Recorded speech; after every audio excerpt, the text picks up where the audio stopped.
Welcome back, y'all. It's your girl, Amanda Seales, here at The Amanda Seales Show. I am an artistic intellectual, and here on this show, we are using creativity, compassion, and community to change culture. And I believe that in order for us to change culture, we have to change many things around how we look at our communities.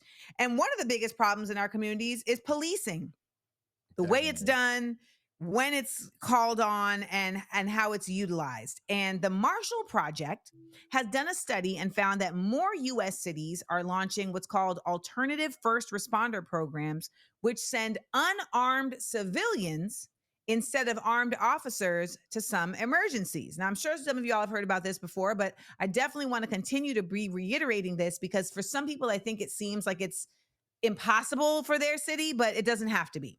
More Mhm. than 100 alternative response teams in the US send unarmed civilians instead of police to certain emergencies, and data shows that community responders rarely need the police to come back Oh. them up. Oh. Yes. Programs often, of course, face difficulties in expanding, securing sustainable funding and staffing, because, of course, it's like, oh, well, if we give y'all money, then the police are going to be obsolete. No, the police should be used specifically for crimes, okay? For Yeah. crimes. That they've already investigated and they know what's going on. Like the police shouldn't come if somebody's yelling or Yeah. rolling around in the street. Yeah. So, lawsuits, of course, claim that sending police to mental health emergencies actually violates civil rights. Mm. And there's 911 dispatcher training where it's essential to determine appropriate responses. Many dispatchers default to sending police, and some cities now use these new not non-emergency lines to avoid involving police. Now, the effectiveness of that varies, but I mean, surprise, surprise, who would have thought that sending mental health professionals to handle mental health situations would be a good idea? uh, Doesn't make Shocking. makes too Also, much sense. let's keep it a buck. Many police officers are not mentally equipped themselves. I agree. I mean, you got to keep in mind like police are dealing with the Mayhem. worst of the worst, and then some people that don't deserve to be categorized as the worst of the worst. So I think you have a really negative outlook after a while after being a police officer. I think part of the reason, though, is that the same way that there's this like bad apple thing in the Hmm. police, like I feel like there's police who will deal with one bad situation and now it's like, okay, this is how I'm dealing with everybody. Like this is it's like if you're dealing with folks in a certain scenario, why are you applying that to this other scenario? And that's where the mental fitness would be necessary, but they don't really implement that in police training.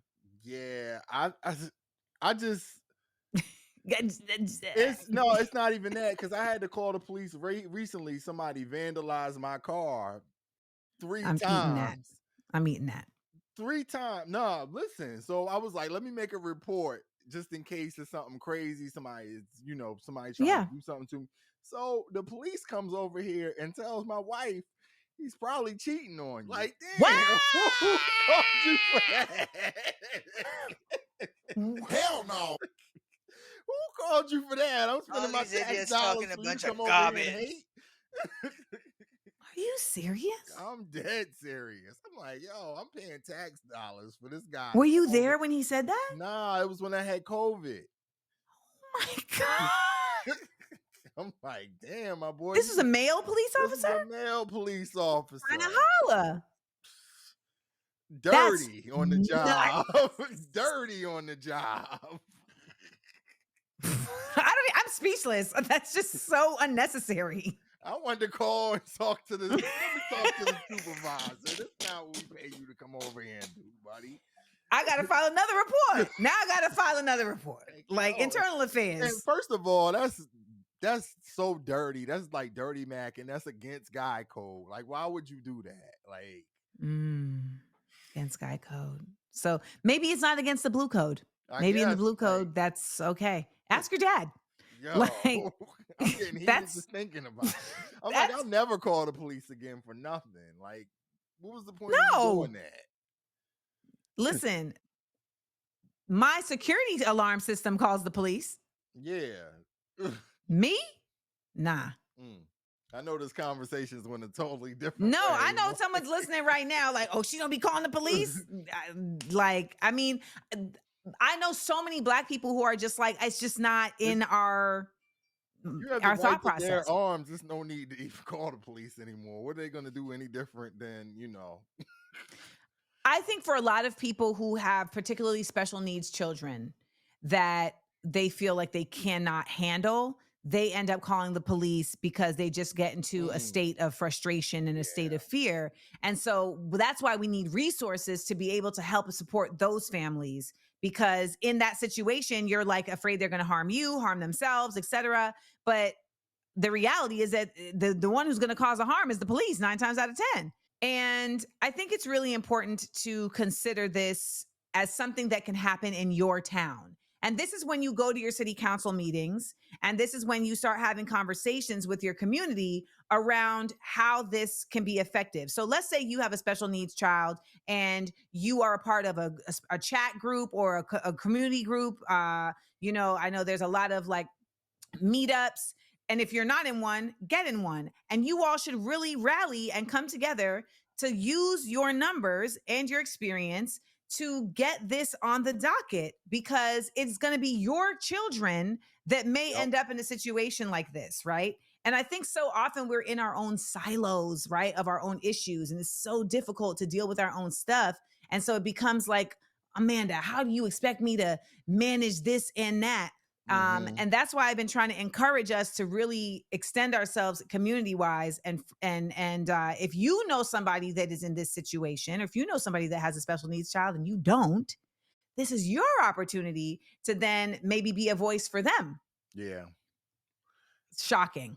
But this is what I'm saying. And using mental health experts for mental health issues is a no brainer. Like, here's some like just obvious changes we need in our lives. Like, there should be a campaign promises jar.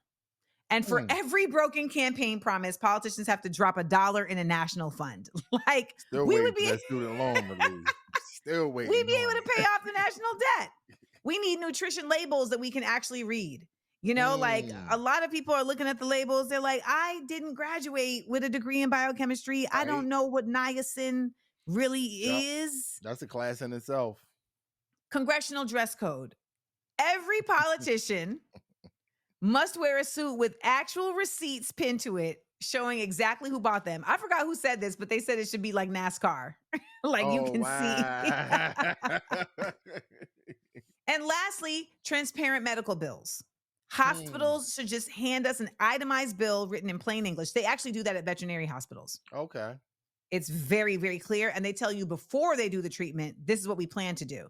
And whatever we Makes sense. don't do, we refund you the money. Yep. That Yeah. makes a whole lot of sense. Insurance is very confusing.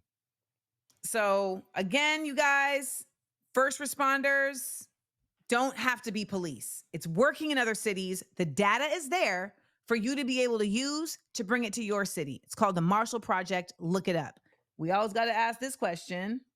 Why should black people care? Where are we getting? As we hold the cops accountable, let's create a system where they can't mess with folks who need mental help, because the ones getting hurt too often look like us. We'll be right back to the Amanda Seales Show. We up, we up.